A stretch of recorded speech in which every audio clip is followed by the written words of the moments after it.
Hi mamas, welcome to my YouTube channel, or welcome back to my YouTube channel. This is still me, Genevieve.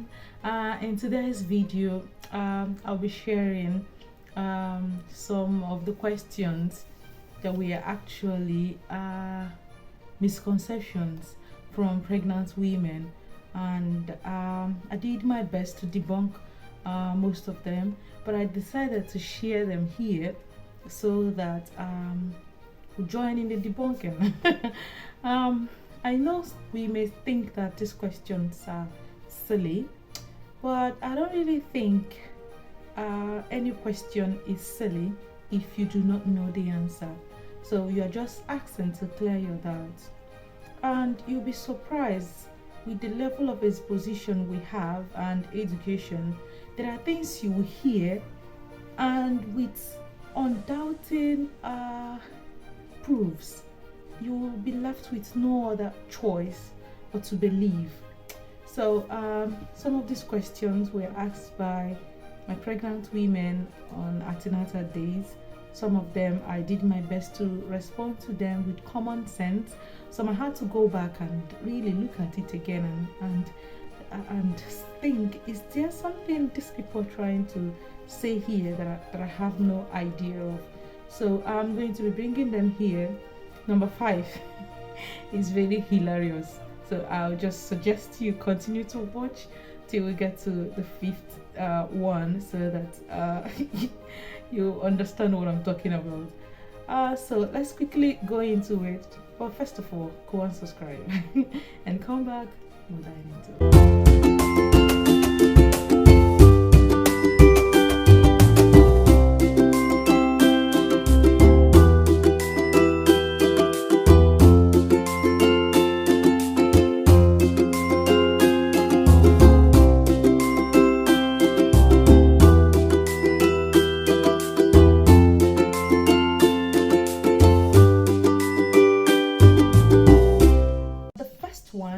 A mother said one of the days we had nutrition in our class, and we talked about the various foods that are nutritious and beneficial to both mother and baby. So I talked about snail, how nutritious it is and how it can be so beneficial to both mother and baby. So a lady said to me that she had, and it has been proven, that once you eat snail during pregnancy, or you eat snail too much during pregnancy, you tend to deliver a baby that salivates a lot, a baby that is drooling a lot. So when you are thinking that the whole class will burst out laughing, half of the class seconded her. Yeah, half of the class agreed that is true. And the thing is, I don't really need to consult anything to answer this question. With just common sense, you can quickly answer it. But because it has been proven, according to her, many things have happened in the past, and they feel babies that are salivating a lot are because because their mother ate snail a lot while she was pregnant. The thing is, babies generally salivate a lot. That is because there's a theorist, Sigmund Freud, a theorist that propounded I think psychosexual theories or something. He grouped it into 5 stages of development. Now I'm going to talk about it and how very important it is in baby's growth. So in his first stage, which was the oral stage, this is when human beings derive gratification from their mouth. Okay, so everything they see, they put it in their mouth. They are just deriving gratification from what they put in their mouth. Now, for adults, once you see food, and when you think about food, and when you perceive food, you will start salivating. The only difference between you and a little baby is you are able to control your saliva. You are able to control yourself from drooling. But a baby, it can't control his or her saliva. It just flows just like that without any control. And when a baby is thinking about food, when baby is trying to put something in his or her mouth, the baby must definitely produce saliva. Whether you eat snail while you are pregnant or not, your baby at some point will salivate excessively, especially if the baby is putting something in his or her mouth. Just when they are crawling and everything you give to them, they're putting it in there, just observe, they will keep drooling. So it has nothing to do with eating snail or not eating snail. So that was the first someone said. So there's no link between a baby's excessive drooling and mother's excessive consumption of snails. So go ahead and enjoy your snail. It has nothing to do with your baby salivating. It's a natural thing that is happening. Now back to the second one. A mother said that it's wrong for pregnant women to drink cold water because it makes the babies catch cold, generally flu, but in her own terms, it makes the baby catch cold, or it may make the baby have catarrh. If you look at it, she may be making sense because you're putting something cold in your body. Now, first of all, what you have to understand is that the digestive system is different from the reproductive system. Where your baby is totally different from where whatever you're putting in your mouth is going. Despite the fact that your tummy is protruding and you think that everything is in the same place, the stomach is different from the uterus. Now, your baby doesn't get whatever you consume directly. Now, everything you take by mouth will be digested, assimilated into the bloodstream. Now, the blood will carry it and send it to the placenta. The placenta will take it from the umbilical cord and transport it to your baby. Now, you see the whole process. You drank water. The water got to your tummy. And all this process I mentioned, they all passed through. The water got to the bloodstream and the water went to your baby. Now, the internal system is quite warm. It's not like the outside. It is quite warm. So every single thing you put inside your mouth is automatically becoming warm. At that point you are consuming it, it may be so cold or so chilled, but once it gets to your system, everything is blending and becoming warm. So if you are drinking water and you're expecting it to get to your baby the same way you drank it, or maybe pour on your baby's head, that's not how it's happening. So it's first of all get to your bloodstream before it will be transported to your baby. And you know the blood is quite warm. So whatever is getting to your baby is warm. So drinking cold water has nothing to do with your baby having flu when the baby is born. So that's number 2 question. The third question here is having sex can cause injury to your baby. Now, it's not just, I've not had this question once.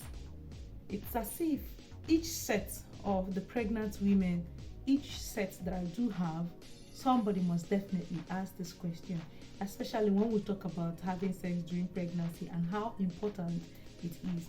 Some mothers want to shy away from having sex during pregnancy and they give excuses, and they sometimes have justification for what they are saying, but it may be erroneous.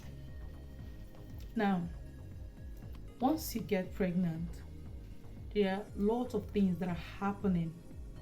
There are lots of things that are going on. So once you get pregnant, your baby is not just on your tummy, like I said before.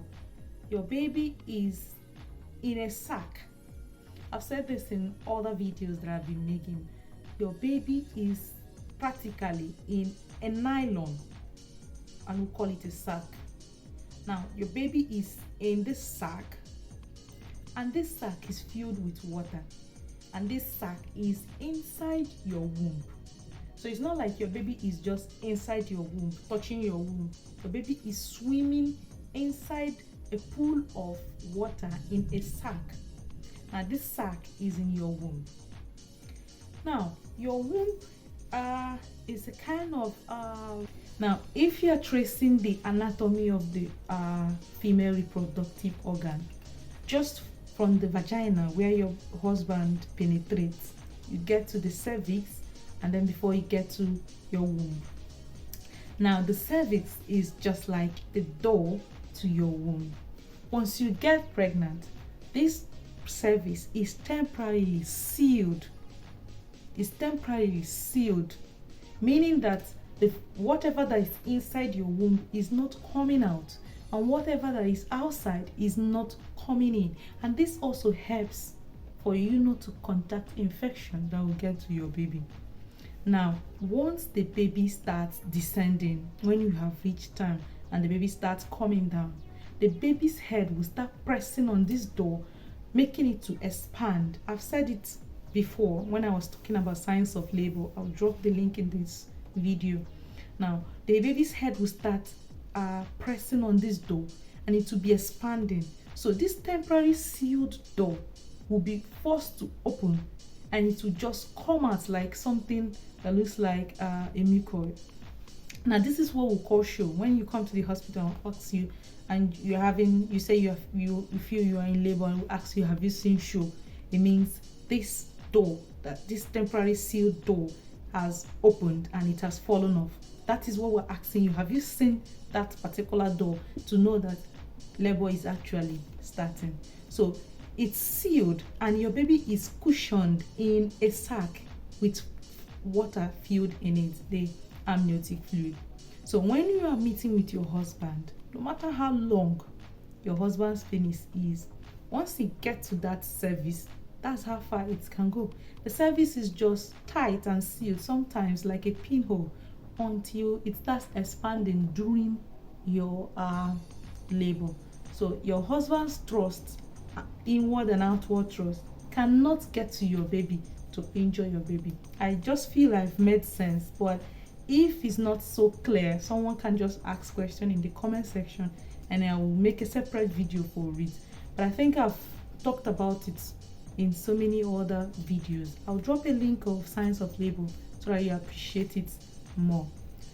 Now the fourth question here, backing babies can make them have bow legs. Now in African culture, especially in Nigeria, we have this culture of putting our babies in our back. I don't really know why mothers do this. Maybe because it's so comfortable and it allows them pick other things in their hands, which is always filled up. Yeah, mothers are always with loads. So it's either they're carrying other kids in the other hands, or they're carrying their baby's food and every other thing.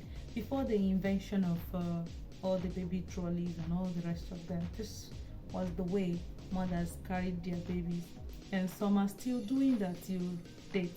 So someone during the antenatal classes, someone said, because I normally tell them to tell me what they think and what they're hearing at home, so that we'll look at it together and see if they are really true, or they have scientific backing or stuff like that. So one of the days, a mother said, backing babies is responsible for bow legs. Now, it's not laughable. It's a very serious matter, because for her to ask that question, it means it's not silly. She doesn't know it, so that means it's not silly. So what I will tell you is, babies having bow leg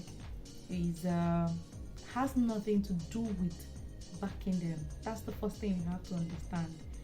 If a baby is having a bow leg, it starts from the womb. Okay, if your baby is your womb is not spacious enough and your baby had to twist, adjust the legs just to be comfortable in your womb, that is how it's going to be when the baby is born. Now, for the first 1 year or 2 years of life, this leg will straighten.